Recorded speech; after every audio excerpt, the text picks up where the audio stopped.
Halo adik-adik yang di rumah. Assalamualaikum warahmatullahi wabarakatuh. Selamat pagi dan salam sejahtera untuk kita sekalian. Oke adik-adik, ini kita ketemu lagi dengan saya, Ibu Fatmawati Ranyar, dalam mata pelajaran IPS pada tingkat SMP kelas 7. Nah adik-adik, Ibu hanya ingin mengulang kembali ya, minggu kemarin kita sudah bahas tentang materi kondisi alam Indonesia, dan pagi ini kita masuk lagi pada materi yang baru, yaitu interaksi sosial. Ibu punya harapan semoga adik-adik yang ada di rumah siap untuk mengikuti pelajaran pagi ini dan semuanya sehat dan dalam lindungan Allah Subhanahu wa Ta'ala. Amin. Ya, baik adik-adik. Sebelum kita masuk pada materi inti, kita harus tahu dulu tujuan daripada materi interaksi sosial. Tujuan dari materi interaksi sosial ada 5. Yang pertama, siswa diharapkan dapat menjelaskan pengertian interaksi sosial. Yang kedua, siswa diharapkan dapat menyebutkan faktor-faktor interaksi sosial. Yang ketiga, siswa diharapkan dapat menyebutkan syarat-syarat interaksi sosial. Dan yang keempat, siswa dapat menguraikan ciri-ciri interaksi sosial. Dan yang paling terakhir, siswa diharapkan dapat membedakan interaksi sosial dan yang bukan interaksi sosial. Oke, seperti tujuannya. Adik-adik, sebelum kita masuk pada pembahasannya, adik-adik harus menyimak atau mengamati gambar yang muncul pada layar laptop atau HP yang adik-adik gunakan.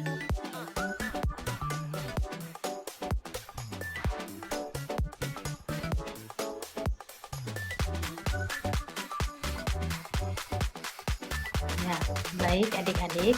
Setelah tampilan gambar yang sudah Ibu tampilkan, kita masuk pada materi yang pertama, yaitu menjelaskan pengertian interaksi sosial. Pasti adik-adik yang di rumah ada yang sudah pernah dengar istilah interaksi. Ya, ada juga yang belum. Nah, di sini kita akan bahas ya, apa itu interaksi sosial. Yang dimaksud dengan interaksi sosial yaitu hubungan sosial yang dinamis, hubungan sosial yang baik ya, yang akrab, kemudian yang ada timbal baliknya, berupa hubungan antara individu, kelompok yang satu dengan kelompok lainnya, maupun antar kelompok dan individu. Nah, manusia itu harus berinteraksi dengan sesama anggota masyarakat, baik di rumah, di sekolah, di lingkungan, maupun di tempat kerja.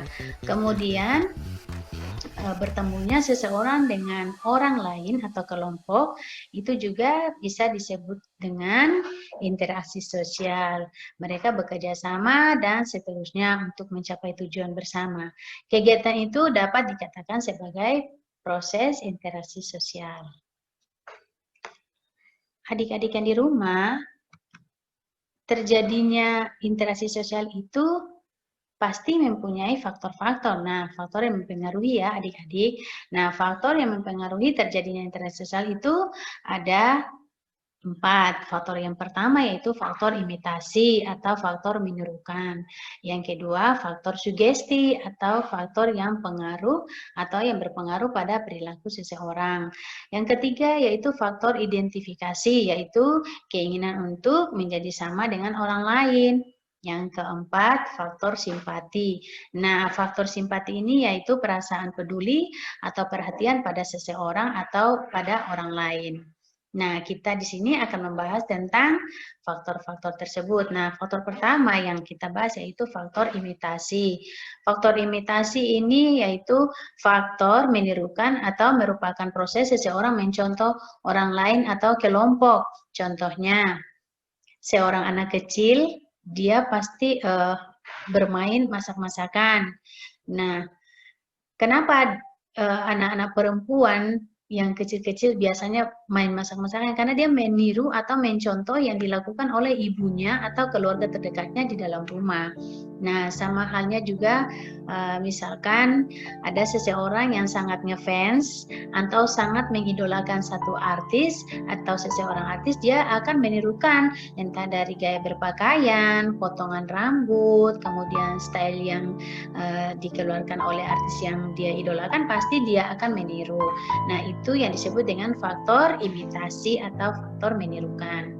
Yang kedua, faktor sugesti. Nah, faktor sugesti ini dia sangat berpengaruh pada pola pikir.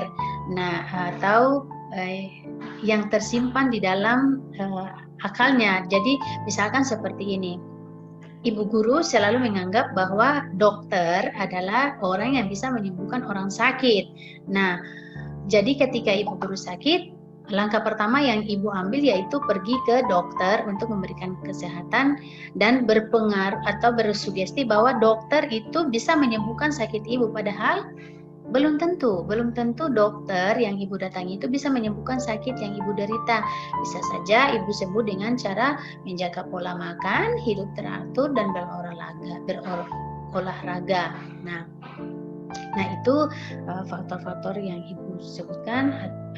Ada faktor identifikasi. Nah, keinginan untuk menjadi sama dengan orang lain.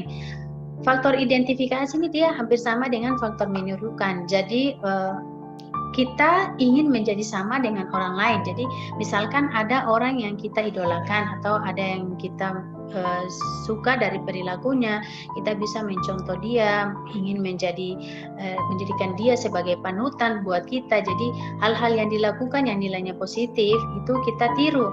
Nah, itu jadi faktor imitasi dan faktor identifikasi itu dia hampir sama, menirukan atau ingin menjadi sama dengan orang lain. Kemudian faktor imitasi, faktor simpati. Nah, faktor simpati itu perasaan peduli dan perhatian pada orang lain. Misalkan ada tetangga kita atau keluarga kita yang mengalami kecelakaan atau musibah, pasti kita berempati, bersimpati. Seolah-olah kita juga mengalami keadaan yang sama. Kita juga ingin merasakan hal yang sama seperti dia. Seolah-olah bebannya itu mau kita tanggung karena kita punya perasaan simpati ya.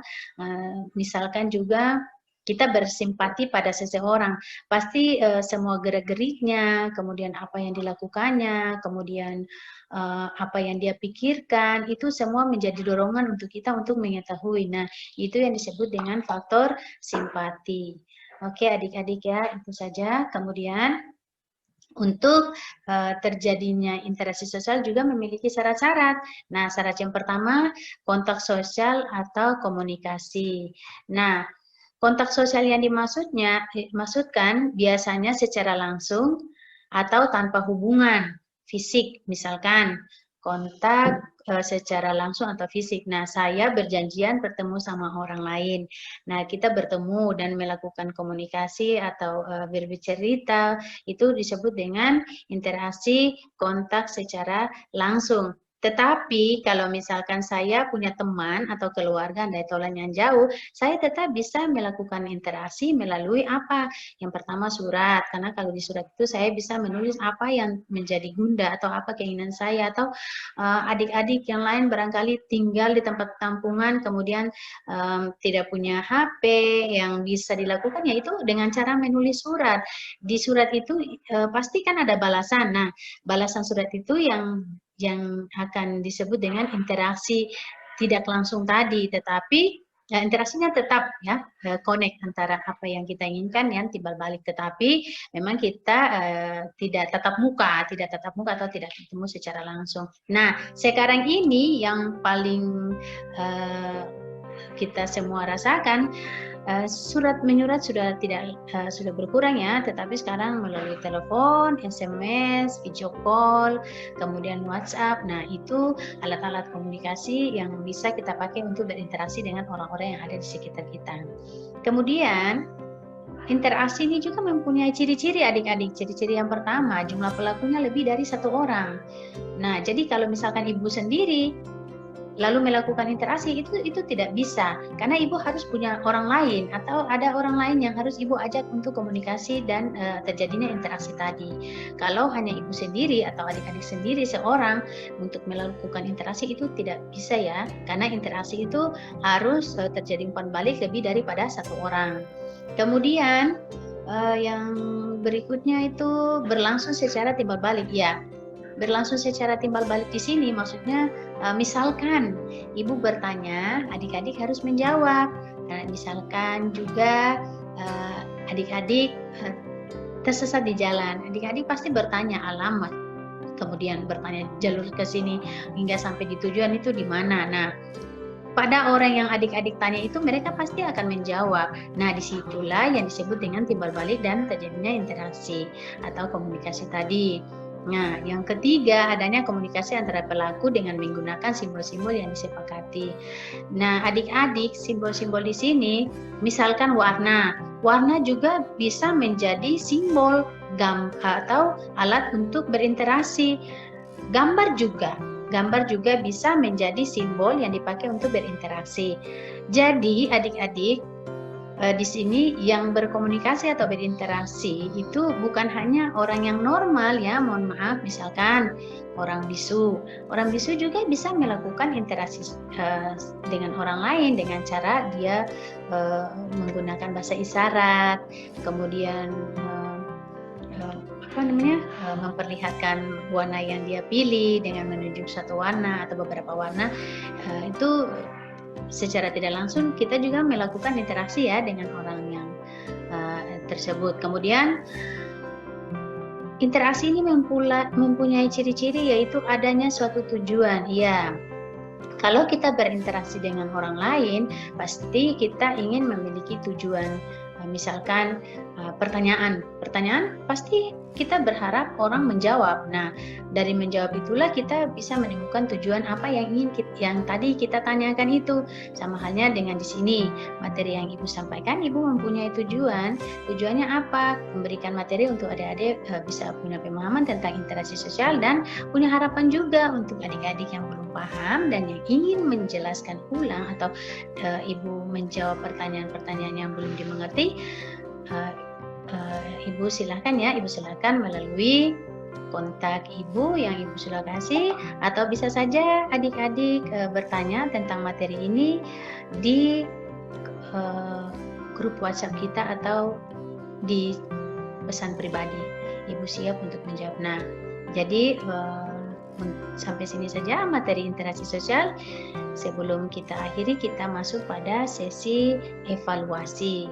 Nah, evaluasi yang ibu berikan untuk adik-adik ini harus sesuai dengan tujuan pembelajaran kita. Nah, dari tujuan tadi ibu bawa ke evaluasi. Evaluasi ada 5. Yang pertama, adik-adik tolong selesaikan soal yang ada pada layar HP atau layar laptop yang ada di rumah ya.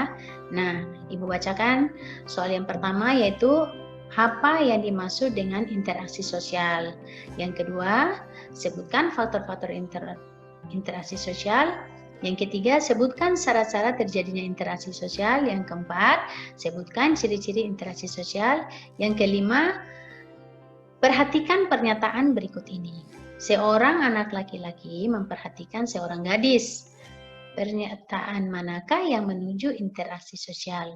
Tolong dijelaskan.